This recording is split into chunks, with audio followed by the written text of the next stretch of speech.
விடுதலை பார்ட் 2 எப்படின்னா, நம்ம 1947 வந்து ஒரு விடுதலை வாங்கணும். அது பார்ட் 1. இந்த படம் உண்மையிலே பார்ட் 2 தான்.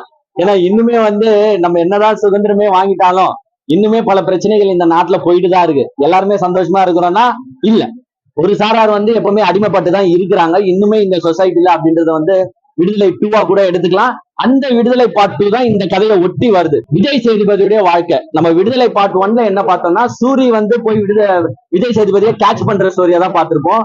பட் விஜய் சேதுபதியோட பேக்ரவுண்ட், அவரு ஏன் ஒரு போராளி ஆனாரு, அவர் ஏன் மக்களுக்காக போராடுறாரு, அவரை ஏன் இந்த போலீஸ் தேடுது அப்படின்ற கதை தான் வந்து பாத்தீங்கன்னா இந்த விடுதலை பார்ட் 2 அருமையா எடுத்துட்டு போயிருக்காங்க. அவரு ஏன் இந்த ஃபீல்டுக்குள்ள வந்தாரு, இதுவும் ஒரு ஃபீல்டு தான். போலீஸ்ன்றது ஒரு ஃபீல்டு தானே, டாக்டர்ன்றது ஒரு ஃபீல்டு தானே, அது மாதிரி மக்களுக்காக போராடுறதும் ஒரு ஃபீல்டு தான். சோ அத ஃபீல்டுன்னு சொல்றது தப்பே கிடையாது. அவர் ஏன் இந்த ஃபீல்டுக்குள்ள வந்தாரு அப்படின்றத வந்து ஒரு ஸ்டோரி வந்து நெயில் பண்றாங்க, சூப்பரா எடுத்திருக்காங்க. அந்த காலத்துல வந்து ஜாதி ஏற்றத்தாழ்வுகள், ஒரு பண்ணையார் குடும்பம்னா இப்படிதான், அந்த குடும்பம் வந்து அந்த பெண்களை இப்படிதான் இழிவுபடுத்தும். ஒரு சீன் வரும், அது என்னன்னா, யார் அந்த ஊர்ல வந்து கல்யாணம் பண்ணாலும் அந்த பண்ணையார் குடும்பத்தோட தான் அவங்க வந்து இதாகணும், ஃபர்ஸ்ட் மேட் ஆகணும், அதுக்கப்புறமா தான் ஹஸ்பண்ட் வீட்டுக்கே போகணும் அப்படின்ற கதையை வந்து சூப்பரா எடுத்துட்டு போய் அங்க வந்து ஒரு கொலை நடக்குது. அந்த கொலைக்கு பின்னாடி எப்படி விஜய் சேதுபதி உள்ள வராரு அப்படின்றத வந்து சூப்பரா எடுத்துட்டு போயிருக்காங்க. அந்த நெய்லிங்லாம் நான் உண்மையிலே வெற்றிமாறன் சாரை ரியலி ஆக்செப்ட் பண்றேன். அருமையா பின் பண்ணிருக்காங்க அந்த கதைலாம். பிளஸ் அப்படியே கதைக்குள்ள கருத்துக்கள் உள்ள வராங்க. போராட்டம்னா என்ன, போராட்ட தலைவர்களோட வாழ்க்கை என்ன, அதெல்லாம் சூப்பரா எடுத்துட்டு போயிருக்காங்க. பிளாக் அண்ட் ரெட் தான், கம்யூனிஸ்ட் கதை தான் முக்காவாசி. அதுல பல தலைவர்களை குறிப்பிட்டு பேசியிருக்காங்க. ஒன்னால உதாரணத்துக்கு ஒரே ஒரு டைலாக் வரும், இன்னைக்கு நம்ம படிச்சுட்டு இருக்கிறோம்னா அதுக்கு பல தலைவர்கள் தண்டவாளத்துல போய் தலைவிட்டனால தான் நம்ம படிச்சுட்டு இருக்கோம், சந்தோஷமா இருக்கும் அப்படின்ற கதை. மஞ்சு வாரியர் வந்து ஒரு டைலாக் பேசுவாங்க, இன்னைக்கு நம்ம செருப்பு போட்டு நடக்கிறோம், இன்னைக்கு நம்ம துண்டை தோல்ல போட்டு நடக்கிறோம், இன்னைக்கு நம்ம வாழ்க்கையில நிம்மதியா இருக்கிறோம்னா அதுக்கு பல பேர் தியாகம் பண்ணனாலதான் நம்ம நிம்மதியா இருக்கிறோன்றதை இன்றைய இளைஞர்கள் ஏன் புரிஞ்சுக்கிறாங்களா? நம்ம இளைஞர்கள் கண்டிப்பா கிடையாது. லாஸ்ட்ல ஒரு டயலாகும் சொல்லிட்டாரு, அதுக்கும் தத்துவம் இல்லாத தலைவர்கள் பின்னாடி போகாதீங்கன்ற மாதிரி சொல்லியிருக்காரு. அவர் யார சொன்னாரோ எனக்கு தெரியாது. பட் என் பாயிண்ட் ஆஃப் வியூல அதை நான் யாரை எடுத்துக்கிறேன்னா விஜயா தான் எடுத்துப்பேன். ஏன்னா வந்திருக்காரு, தத்துவம் இருக்கா இல்ல, கொள்கை இருக்கா இல்ல, கோட்பாடு இருக்கா இல்ல, எனக்கு பின்னாடி என்ன இருக்கு, நான் வந்து ஒரு சினிமாக்காரன், 2025 வரைக்கும் நடிச்சாச்சு, 24 வரைக்கும் நடிச்சாச்சு, 26ல நான் ஸ்ட்ரைட்டா சிஎம் ஆக போறேன், என் பின்னாடி இருக்கிற ஃபேன் பேஸ் வச்சு, இவ்வளவுதான், வேற எதுவுமே அவங்க கிட்ட இல்ல. இந்த மாதிரி தலைவர்கள் பின்னாடி போகாதீங்க அப்படின்றத வந்து அவர் சொல்லாம சொல்றாரு. எம்ஜிஆர் வந்து ரொம்ப வருஷம் டிஎம்கேல இருந்தாரு, டிஎம்கேல எம்பி ஆனாரு, எம்எல்ஏ ஆகி பல வருஷம் வந்து அவருக்கு இல்லங்க, எம்ஜிஆர் சேவை செய்ய வரலன்றீங்களா? இருங்க பல, அதுதாங்க, எம்எல்ஏவா இருந்தாரு, எம்பியா இருந்தாரு, அவர் மக்களுக்காக வேலை செஞ்சுட்டு அரசியலுக்குள்ள வந்தாரு. ஸ்ட்ரைட்டா ஒண்ணு நான் சிஎம் ஆகல, ஒண்ணு இல்லங்க. இப்ப அரசியலுக்குள்ள வந்தாச்சு, ஒரு பிரஸ் மீட்டை சந்திச்சாரா, ஒரு பிரஸ் மீட்டை கட்சி துணைங்க ஏங்க, என்னதுங்க நல்லது செய்ய வந்துட்டு, என்னது நல்ல செய்ய வந்துட்டாரு, சரி என்னது நல்லது செஞ்சுட்டாரு சொல்லுங்க. அதுதான் பிரஸ் மீட். ஏங்க, ஒரு அரசியல் கட்சி வந்து இருங்க, ரிவர்ஸ் இல்ல, அதெல்லாம் வந்து அந்த காலத்து வரலாறு சொல்றாங்க, வேற எதுவும் இல்ல. இங்க பாருங்க, ஒண்ணு ஒரு அரசியல் கட்சியை ஸ்டார்ட் பண்ணிட்டா ஒரு கொள்கைன்றது இருக்கணும். அந்த கொள்கையை கூட மக்கள் கிட்ட கொண்டு போய் சேர்க்க தெரியலன்னா அப்புறமா என்னத்தை நீங்க ஸ்டார்ட் பண்ணீங்க? அவரு என்ன சொன்னாரு, ஏவில நான் போட்டுதான் பாத்துக்கோனாரு, அவரு ஏதோ சொல்லல. அப்ப ஓட்ட இன்வெர்ட் எப்படி ஆன்லைன்லயே கேட்டுருவீங்க, வாட்ஸ்அப்லயே ஓட்டு கேட்டுருவீங்க, ஆன்லைன்லயே ஓட்டம் போட்டுருக்கீங்களா? அதுதான் நான் சொல்றேன். விஜய் சார் வந்து அதுதான் ப்ரோ, விஜய் சார் வந்து சிஎம் ஆகலாம், சோசியல் மீடியால சிஎம் ஆகலாம், மற்றபடி ஃபீல் ஆக முடியுமானா முடியாது. சோ கதைக்கு நான் வந்தது. சோ இந்த மாதிரி கருத்துக்கள் வந்து அருமையா எக்ஸ்பிளைன் பண்ணிருக்காங்க. உங்களுக்கு வந்து ஒரு அந்த காலத்து, இப்ப பாதி பேர் கேட்பாங்க, இவரும் கேட்கிறாரு, அந்த காலத்துக்கே நீங்க ஏன் போய் கிண்டின்னு இருக்கீங்கன்னா, இளைஞர்களுக்கு வந்து ஹிஸ்டரி சப்ஜெக்ட் ஏன் வச்சிருக்காங்க, ஏன் ஹிஸ்டரி இருக்கு, பழைய காலத்து தெரிஞ்சுக்கூடா, இவன் வரலாறு தெரிஞ்சுக்கூடா, அவன் வரலாறு தெரிஞ்சுக்கொண்டான் ஹிஸ்டரி. அந்த ஹிஸ்டரியில பாதி ஹிஸ்டரி இருக்கும், பாதி ஹிஸ்டரி இருக்காது. அந்த ஹிஸ்டரி இந்த மாதிரி படங்கள் தான் போட்டு காட்டும், வேற எப்படியும் மக்களுக்கு தெரிய வாய்ப்புகள் இல்ல. அதனாலதான் போட்டு காட்டுறாங்க. நீங்க உடனே ஏன் பிளாஷ்பேக் போறீங்க, உடனே ஏன் அந்த காஸ்ட் வெரிக்கு போறீங்கன்னு சொல்லாதீங்க. இன்னுமே இந்த ஜாதி ஒழிப்பு நான் பேசுறேங்க. உங்களுக்கு பிடிக்கலன்னா கட் பண்ணிட்டு போயிடலாம், அது ஒன்றும் தப்பு கிடையாது. நீங்க ஏன் எடுக்கிறீங்க? அப்போ உங்களுக்கு பிடிக்கலன்னா விட்டு போயிடணும். நான் தான் சொல்றேன், அவர் ஒருத்தரே சொல்லியிருக்காரு, நான் என்னோட பாயிண்ட் ஆஃப் வியூல நான் சொல்றேன், வேற எதுவும் கிடையாது. என்னடா நீ வந்துட்ட, வேற என்ன கொஸ்டின் இருக்கா? வேற ஒண்ணும் இல்ல சார். படத்துக்கு இந்த படத்தோட மெயின் கான்செப்ட் என்ன இருக்கு?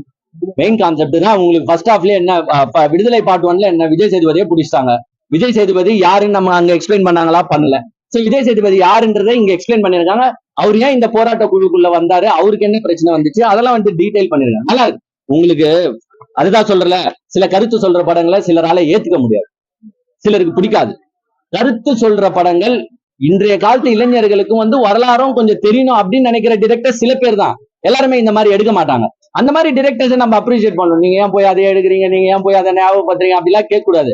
பாதி பேருக்கு வரலாறு தெரியல, அந்த வரலாறை போட்டு காட்டுறாங்க. அரசியலை பத்தி நிறைய பேசிருக்காங்க, அதை பத்தி எப்படி பாக்குறீங்க? அதை பத்தி பேசுறாங்க ஒருத்தர் கோவப்பட்டார். வரலாறு இது வந்து எல்லாருக்குமான படம். என்னன்னா கொஞ்சம் ரத்தங்கள்லாம் இருக்கு, ஆனா அந்த ரத்தத்தை காட்ட மாட்டாங்க, இது போட்டு மறைச்சிடுறாங்க. சோ ஃபேமிலி ஆடியன்ஸா வந்து பார்க்கலாம். இது என்னங்க அரசியல் அறிவு பெறணும்ன்ற இளைஞர்கள் எல்லாருமே வந்து இந்த படத்தை பாருங்க. ஃபேமிலி ஆடியன்ஸ் வந்து படத்தை பார்க்கலாம். நம்மளுக்கு அந்த முன்னோர்கள் எப்படி இருந்திருப்பாங்க, எவ்வளவு கஷ்டப்பட்டு இருப்பாங்க அப்படின்றத ஷார்ட்டா எக்ஸ்பிளைன் பண்ணிடுவாங்க. டாக்குமெண்ட்ரி மாதிரி இருக்குன்னு சொல்றாங்க, அதை எப்படி பாக்குறீங்க? இல்லையே நான் சொல்லி அப்படி சொல்லு, நான் என்ன சொல்றேன் என்னோட வியூல சொல்றேன். என்னோட வியூல ஏங்க இப்போ நான் பாக்குறவன் அப்படி எடுத்துப்பேன், உனக்கு வேற வியூல தெரியும், அவருக்கு வேற வியூல தெரியும். இப்ப பேசுறது யாரு? நான் தானே பேசுறேன். சோ என்னோட வியூவை சொல்றேன், வேற எதுவும் படம் டாக்குமெண்ட்ரி மாதிரி இருக்கு. டாக்குமெண்ட் இல்ல, அது எப்படி ஃபீல் பண்றீங்க? ஆமாமா டாக்குமெண்ட். அவரு விஜய் ஃபேன்ல, அவருக்கு வந்து வேற மாதிரி தெரியும். இல்லங்க நான் சரி எல்லாருக்கும் முன்னாடி ஒன்னே ஒண்ணு சொல்லிடுறேன், நான் அஜித் ஃபேனுங்க. அதுக்காக விஜயை பத்தி தப்பா பேசுறேன்றதா கிடையாது.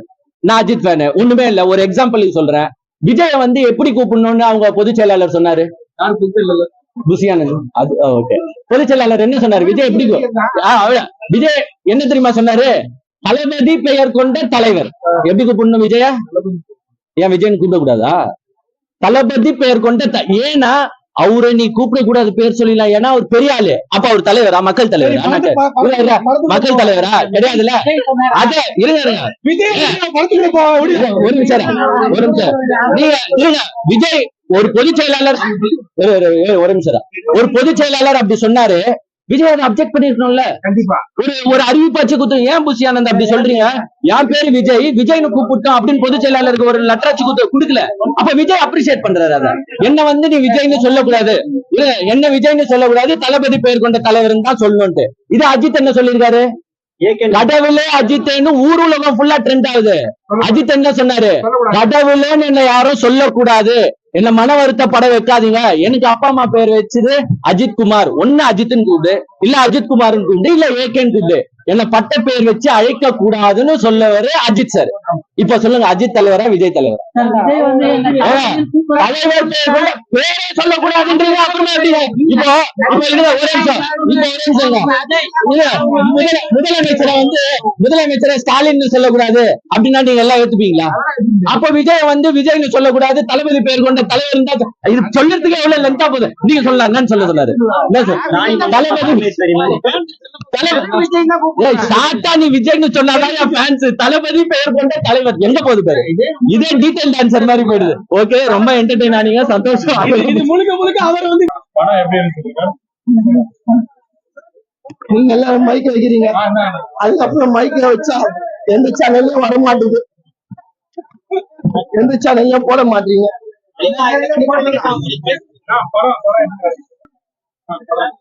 இந்த படத்தோட பேரு வந்து விடுதலை. நம் இந்தியாவின் தேசம் விடுதலை. நமக்கு வந்து அந்த காலத்துல விடுதலை வாங்கி கொடுத்தாங்க. அதுல இந்த படத்துல சொல்ல வராங்க விடுதலை. ஏன்னா நமக்கு எப்படி விடுதலை கிடைச்சதோ அதுதான் இந்த படத்துல சொல்ல வராங்க. ஒவ்வொரு காட்சும் ஒவ்வொரு சீனும் இந்த படத்துல அந்த அளவுக்கு அவங்க செதுக்கி வச்சிருக்காங்க. இந்த படத்தை பார்க்கும் போது என் மனசு பாரத்தை அப்படியே இறக்கி வச்ச போல இருக்கு. ஏன்னா என் வேலை மேல ஒவ்வொரு சூப்பர்வைசர், ஒவ்வொரு மேனேஜர் என்ன கொடுமைப்படுத்துறானுங்க. 100 ரூபாய் கொடுத்து அவன் 1000 ரூபாய்க்கு என்ன வேலை வாங்குறான். அதுதான் இந்த படத்துல வந்து இவங்க சொல்ல வராங்க. இதனால புரட்சி எடுக்கணும்னா இந்த படத்துல அவங்க அந்த அளவுக்கு நம்மளுக்கு மனசுல ஆழமா இறங்கி சொல்லியிருக்காங்க. அண்ணன் இளையராஜா அந்த பாட்டை போட்டுட்டாரு பாருங்க. அது போல ஒவ்வொரு பாட்டும் அருமையாக அவர் போட்டுக்கிறாரு. இது ஃபர்ஸ்ட் பாட்டு நீங்க கேட்கலாம், ஆனா செகண்ட் பாட்டையும் ஐயா இளையராஜா தான் போட்டுக்கிறாரு பாட்டை. ஆனா அழகான மெட்டு. ஆனா கடைசியில என் தலைவர் விஜய் சேதுபதி சாவடிச்சுட்டாங்க. ரொம்ப கஷ்டமா இருக்கு. இப்ப புரட்சி எடுக்கதான் அடுத்தது சூரிய வந்திருக்காரு 3வது பாட்டுக்கு. அவரு இப்ப காட்டுக்குள்ள இறங்கியிருக்காரு. கல்லு முள்ளும் காலுக்கு மெத்தல அவரு போயிட்டாரு காட்டுக்குள்ள.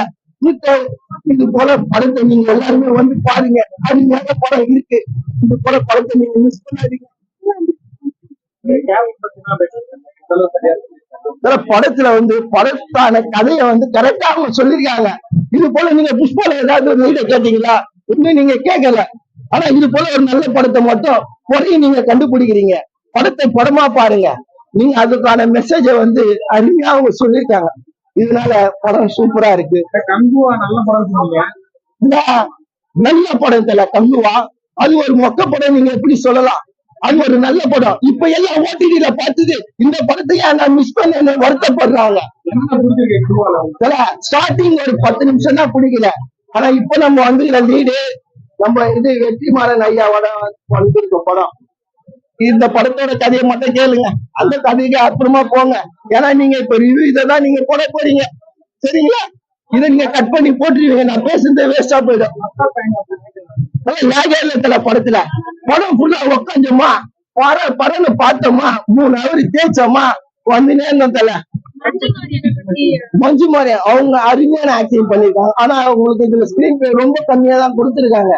வந்த வரைக்கும் அவங்க நல்லா பண்ணிருக்காங்க.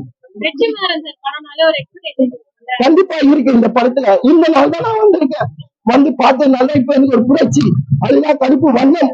அதனாலதான் நான் புரட்சி எடுக்க போறேன் இந்த படத்தை பார்த்து. அந்த அளவுக்கு எனக்கு ஒரு பாதிப்பு ஏற்பட்டிருக்கு இந்த படத்துல. என்ன புரட்சி எடுக்க போறீங்க? புரட்சி என் வேலையை நான் போவேன். என்னை அவங்க கஷ்டப்படுத்துறாங்க. இதுக்கப்புறம் அவங்க கஷ்டப்படுத்த கூட நான் அவங்க போய் கேட்பேன். நன்றி, வணக்கம்.